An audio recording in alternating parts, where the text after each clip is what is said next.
जय हिंद दोस्तों, मैं हूं हीरा परिहार और आप देख रहे हैं देशभक्त डायलॉग। चैनल को सब्सक्राइब करें, वीडियो को ज्यादा से ज्यादा शेयर करें, लाइक करें, कमेंट करें।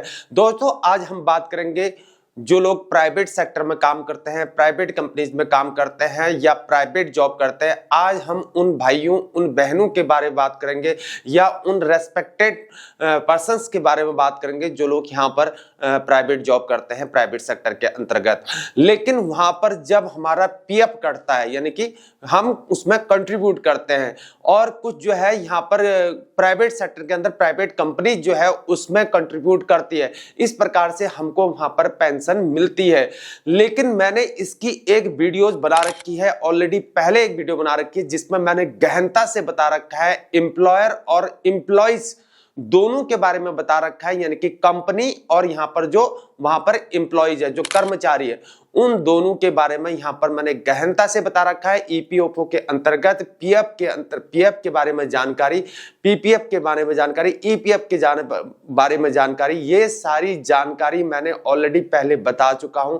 उस वीडियोस को आई बटन में क्लिक करके जरूर उस वीडियो को देखना। इसमें क्या क्या पॉलिसी है, क्या क्या पॉलिसी इसमें इंप्लीमेंट किए गए हैं और गवर्नमेंट कौन कौन सी पॉलिसी को इंप्लीमेंट करने वाली है, इसके बारे में मैंने ऑलरेडी बता रखा। लेकिन आज यहां पर बात करेंगे कि यहां पर जब हमारा पीएफ कटता है तो इस पीएफ कटने में जो है जो एम्प्लॉयर होता है यानी कि प्राइवेट कंपनी का मालिक, यानी कि प्राइवेट कंपनी जो वहां पर चाहे आपके जो अधिकारी हैं या एचआर है या मैनेजर हैं, जनरल मैनेजर हैं, आपका जब पीएफ कटता है तो यहां पर एम्प्लॉयर नहीं बताता कर्मचारी को वो बेनिफिट जिससे पीएफ में जो बेनिफिट होते हैं वो सारे बेनिफिट नहीं बताए। लेकिन आज हम इसी बेनिफिट को एनालिसिस करेंगे, विश्लेषण करेंगे और जानेंगे कि हमें कौन कौन से बेनिफिट मिलते हैं जो हमारा एम्प्लॉयर, कंपनी का मालिक या कंपनी में जो हेड ऑफ द बॉस होते हैं वो हमको नहीं बताते। लेकिन इसी प्रकार से आप व्हाइट बोर्ड में देखेंगे पीएफ कटता है लेकिन एम्प्लॉयर नहीं बताएगा ये बात, और इस बात को आज हम यहां पर विश्लेषण करेंगे।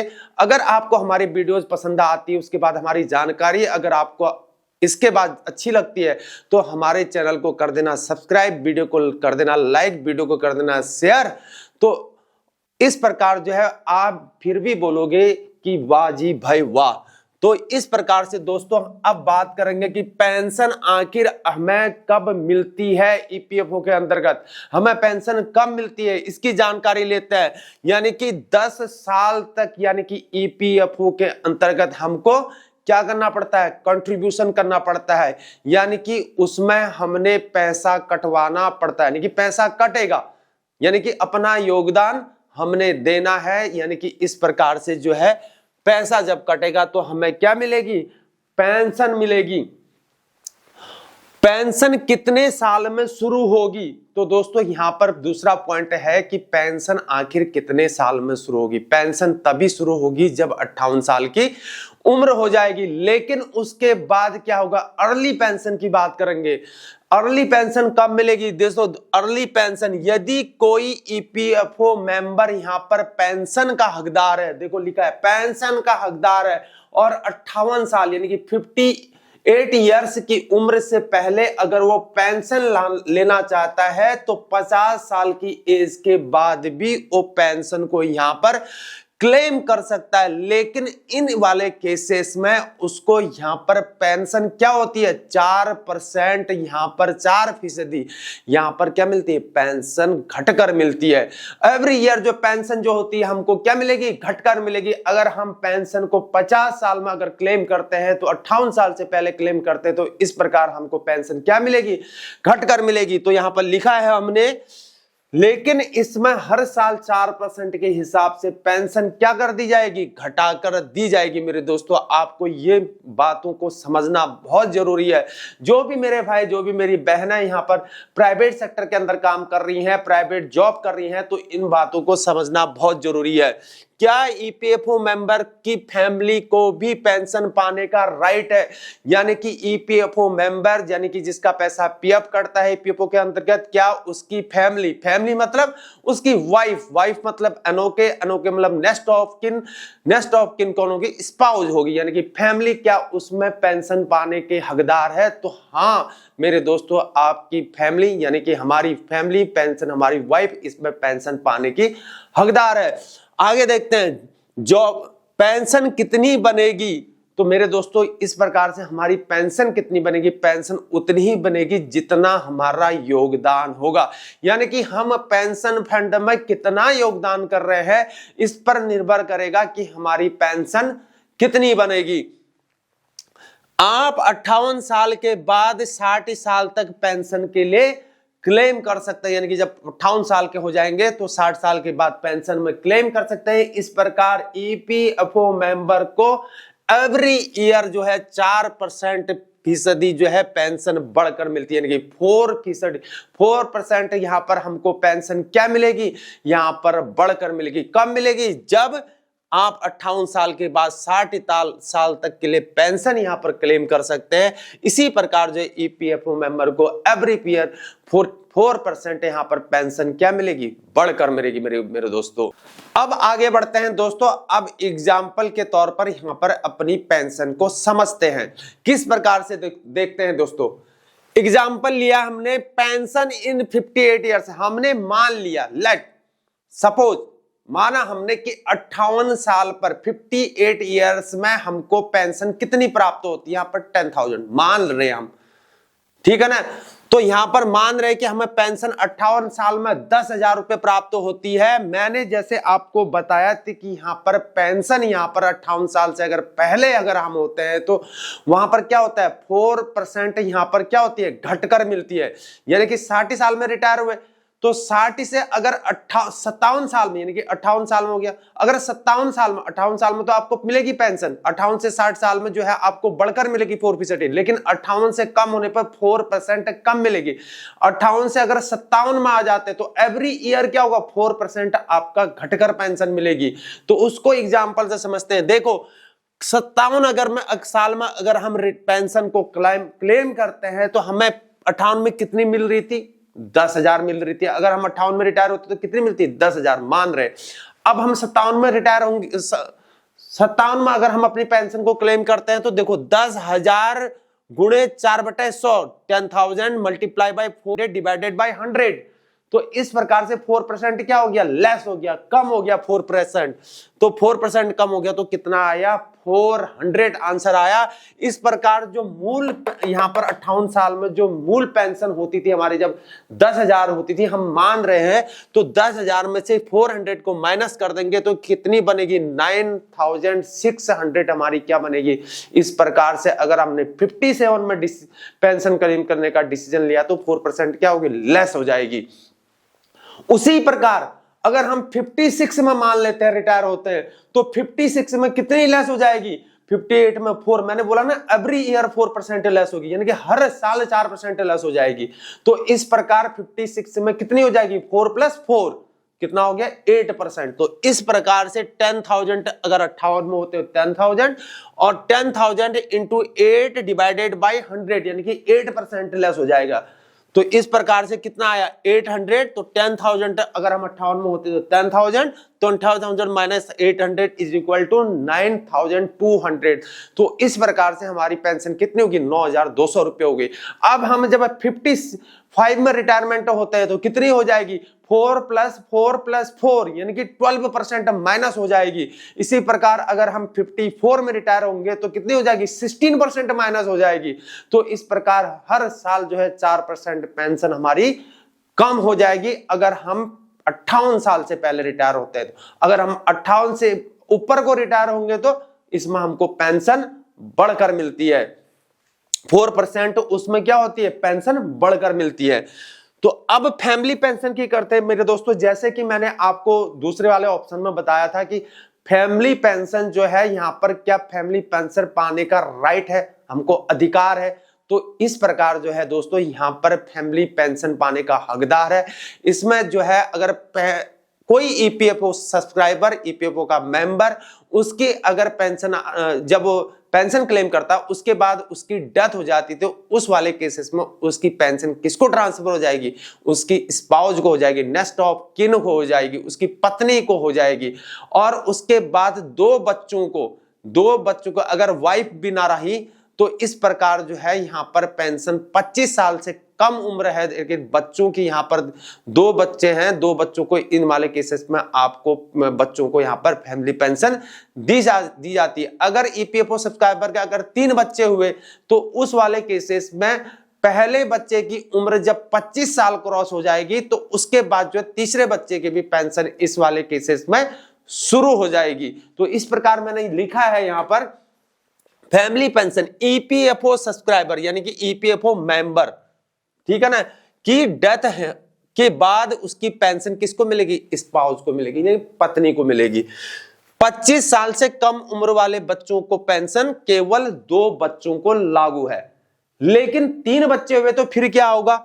अगर 3 बच्चे हैं तब जब पहले बच्चे की उम्र 25 साल कंप्लीट हो जाएगी तो इस प्रकार तीसरे बच्चे की पेंशन फिर क्या हो जाएगी? शुरू हो जाएगी। तो दोस्तों अब और इस बेनिफिट को समझने की कोशिश करते हैं। अगर किसी ईपीएफओ मेंबर यानी कि ईपीएफओ सब्सक्राइबर अगर वो उसका पीएफ कट रहा है, वो ईपीएफओ में अपना कंट्रीब्यूट कर रहा है तो इस वाले केस में अगर उसी के दौरान तो अगर उसकी खुदा न खास्ता अनफॉर्चुनेटली उसकी डेथ हो जाती है तो डेथ वाले केसेस में 10 इयर्स कंट्रीब्यूशन का रूल फॉलो नहीं करेगा और उसकी पेंशन सीधे जो है उसकी वाइफ अनोखे और उसकी चिल्ड्रंस को लागू हो जाएगी, उनको पेंशन शुरू हो जाएगी। यानी कि 10 साल तक कंट्रीब्यूट करना ही पड़ेगा वाला रूल इसमें नहीं चलेगा। इस प्रकार से मैंने यहां पर लिखा है if death during the service यानी कि जब क्या हो मेंबर हो and he is a subscriber यानी कि he is a subscriber of EPFO यानी कि ईपीएफओ मेंबर का क्या होगा? ईपीएफओ का मेंबर होगा of EPFO, then no rule follow of 10 years contribution यानी कि 10 साल का कंट्रीब्यूशन का रूल उसमें फॉलो नहीं करेगा। Thus his family rights to get family pension, इस प्रकार उसकी फैमिलीज यहां पर जो है पेंशन पाने के सीधे और सीधे क्या होंगे? हकदार होंगे। तो दोस्तों और बेनिफिट समझने की कोशिश करते हैं। अगर ईपीएफओ मेंबर अगर डिसेबल्ड हो गया तो, विकलांग हो गया तो, अरे अनफॉर्चुनेटली हो गया तो, भगवान न करे ये किसी के साथ भी ना हो, लेकिन भविष्य का क्या कह सकते हैं? कुछ नहीं कह सकते भाई। आज के दिन में कंपनी में जॉब कर रहा था, बाइक चला के गया, गाड़ी चला रहा था, गाड़ी चला के गया, कार एक्सीडेंट हो गया, हाथ टूट गया, पांव टूट गया, भगवान न करे ऐसा किसी के साथ भी हो, लेकिन हो गया तो फिर क्या होगा? तो उस वाले केसेस में अगर वो ईपीएफओ का मेंबर है, ईपीएफओ सब्सक्राइबर है, तो उस वाले केस में भी 10 साल कंट्रीब्यूशन वाला रूल फॉलो नहीं करेगा और उसको जो है पेंशन मिलनी शुरू हो जाएगी। इस प्रकार तो या तो अस्थायी रूप से यहां पर डिसेबल्ड हो सकता है या स्थायी रूप से डिसेबल्ड हो सकता है। अस्थायी का मतलब क्या होता है? अस्थायी का मतलब छोटी चोट लगी और स्थायी का मतलब बड़ी चोट लगी, पांव ही ना रहा तो फिर क्या होगा? That's called long term, long age तक, यानी कि वो परमानेंट रहेगा, ठीक है ना। तो कभी जुड़ नहीं सकता, नया पांव भाई, पांव पहले जैसा तो नहीं हो जाएगा ना। तो इन बातों को समझने वाला की जरूरत है। हेड इंजरी हो सकती है इंसान की, तो हेड इंजरी हो जाएगी तो हेड में जो है सर्जरी होगी, सर्जरी होके जो है फिर ठीक हो जाएगा, लेकिन उसका असर जो होता है जिंदगी भर रहता है, लाइफ टाइम रहता है। तो उस वाले केसेस में 10 साल वाला रूल फॉलो नहीं करेगा। तो मैंने लिखा है disabled case pension benefit if disabled during the service, बशर्ते उसको ईपीएफओ का मेंबर होना चाहिए, देन परमानेंट टेम्पोररी, या तो स्थायी डिसेबल्ड हो सकता है या परमानेंट टेम्परेरी हो सकता है। Then no rule follow of 10 years contribution in EPO.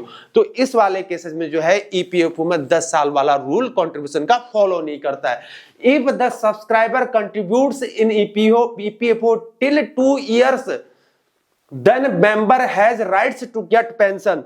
तो मेरे कहने का मतलब है कि चाहे उसने 2 साल की सर्विस ही नहीं कर रखा, यहां पर वेदर होना चाहिए था, यहां पर क्या होना है, वेदर होना चाहिए था। चाहे उसने 2 साल की सर्विस ही क्यों ना कर रखी हो और उसके दौरान अगर उसके साथ कोई हादसा हो जाता है तो 10 साल वाला कंट्रीब्यूशन का रूल फॉलो ही नहीं होगा। इस प्रकार से वह पेंशन पाने का हकदार होता है। तो मेरे दोस्तों इसमें कंफ्यूज नहीं होना है, बार बार आप समझ सकते हैं। कोई डाउट्स होता है तो कमेंट बॉक्स में लिखकर ये पूछ सकते हैं आप, और मैं उसको रिप्लाई करने की कोशिश करूंगा। दोस्तों और समझने की बेनिफिट, और कौन कौन से बेनिफिट मिलते हैं इसको समझने की कोशिश करते हैं। अब ये भी समझना होगा कि हमको जो है यहां पर जो बच्चे होते हैं, अगर फैमिली, अगर वाइफ भी ना रही और उसके पति जो है यहां पर ईपीएफओ में कंट्रीब्यूट करते थे, ईपीएफओ के सब्सक्राइबर थे, ईपीएफओ के यहां पर मेंबर थे, अगर उनकी यहां पर हस्बैंड की भी डेथ हो जाती है और वाइफ की भी डेथ हो जाती है, तो इस वाले केसेस में जो है यहां पर बच्चों को पेंशन दी जाती है। जैसे कि मैंने आपको पहले भी बता चुका हूं कि 25 साल तक उन बच्चों को पेंशन दी जाती है, और एक बच्चे की उम्र जब 25 साल खत्म हो जाती है तो तीसरे बच्चे को लागू हो जाती है, लेकिन होगा 25 साल तक ही, 25 साल के बाद पेंशन नहीं मिलेगी। इसको हम बोलते हैं ऑर्फन पेंशन, यानी कि गवर्नमेंट ने यहां पर जो है ऑर्फन पेंशन स्कीम लागू की है, तो इसी को हम बोलते हैं ऑर्फन पेंशन। ये देखो लिखा मैंने, family death case NOK oblique spouse की। आप किसी के जो इंग्लिश होती है वहां पर नेस्ट ऑफ किन एनओके, यानी कि स्पाउस भी वहां पर होगा, या फैमिली पेंशन इसे कहा जाता है। और after death of EPFO member and his wife also, यानी कि यहाँ पर उसकी पत्नी की भी हो जाती है और हस्बैंड की भी हो जाती है, then in this case the pension rights have to get their children, यानी कि उनके बच्चों को पेंशन पाने का हकदार होते हैं, लेकिन 25 साल तक ही पेंशन पाएंगे। जैसे कि मैं आपको बता चुका हूं, 25 साल से कम 2 बच्चों को लागू होगा, इसे हम ऑर्फन पेंशन बोलते हैं। सरकार ने ये फैसिलिटी लागू की है, लेकिन तीसरे बच्चे को भी लागू होगी, लेकिन जब पहला बच्चा 25 साल की उम्र कंप्लीट कर चुका होगा। इस प्रकार 25 साल तक ही पेंशन मिलेगी। अब उसके बाद दूसरी फैसिलिटी और दी जाती है। अब ईपीएफओ सब्सक्राइबर है, ईपीएफओ का मेंबर है, लेकिन दोनों माता पिता, यानी कि माता और पिता के यहां पर संतान नहीं है, भगवान न करे ऐसा किसी के साथ हो, सबके यहां पर परिवार फले फूले, लेकिन अभाग्यवश ऐसा होता है। मैंने गवर्नमेंट सर्विस के दौरान ऐसे केसेस कई देखे हैं जिनके बच्चे नहीं होते हैं, या मेरे कलीग जो है यहाँ पर प्राइवेट सेक्टर के अंतर्गत काम कर रहे हैं, या तो उन सभी को मैंने देखा किसी के बहुत सारे बच्चे नहीं होते हैं, भगवान करे सबके हो, लेकिन नहीं होता है किसी का, तो no child has EPFO member, अगर उनके बच्चे नहीं है तो इस वाले केस में ईपीएफओ मेंबर, जो ईपीएफओ का सब्सक्राइबर है, उसने अपना विल जिसको दिया होगा, विल मतलब आप समझ सकते हैं, विल मतलब वसीयत या नॉमिनी जिसे हम लोग बोलते हैं, जिसको डॉक्यूमेंटेशन भरेगा, अपना नॉमिनी जिसको बनाया होगा, नॉमिनी उसके मदर या फादर भी होते हैं, किसी को भी नॉमिनी बनाया, तो नॉमिनी केस, उस वाले केसेस में नॉमिनी को यहां पर पेंशन ट्रांसफर हो जाएगी। लिखा ना, ईपीएफओ मेंबर ने जिसको अपना नॉमिनी चूज किया होगा उसी को यहां पर पेंशन मिलेगी। डेथ वाले केसेस, नो चाइल्ड वाले केसेस में।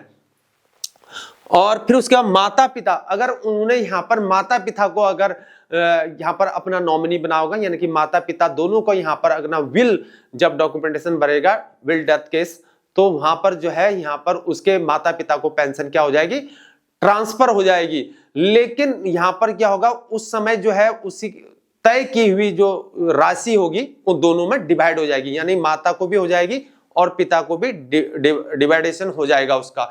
लेकिन अगर एक ही को यहाँ पर, अगर बच्चे ने या लड़की ने अगर एक ही को यहाँ पर नॉमिनी बनाया होगा, एक ही को अपना विल सौंपा होगा, तो उस वाले केसेस में एक ही को यहाँ पर पेंशन मिल पाएगी। अगर मदर को अपना नॉमिनी बनाया तो मदर को ही मिलेगी, अगर फादर को बनाया तो फादर को मिलेगी, अगर मदर फादर दोनों को बनाया तो उन दोनों में पेंशन डिवाइड हो जाएगी। डेथ केसेस को और क्लियरली समझने की कोशिश करते हैं। किसी ईपीएफओ की मेंबर की यहां पर डेथ हो जाती है तो हकदार जो होता है पेंशन पाने का पिता होता है।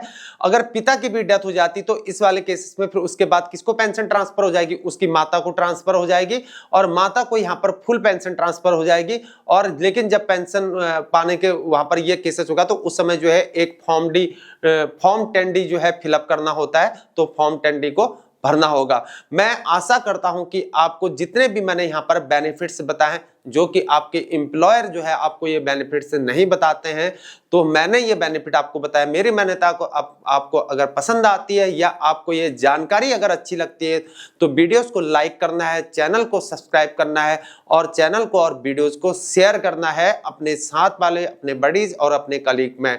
आज के लिए इतना ही, आपसे विदा लेते हैं। ऐसी ही वीडियो और ऐसी जानकारी के साथ अगले वीडियो में आपसे फिर मुलाकात होगी। अभी के लिए इतना ही। जय हिंद, जय भारत, वंदे मातरम, भारत माता की जय।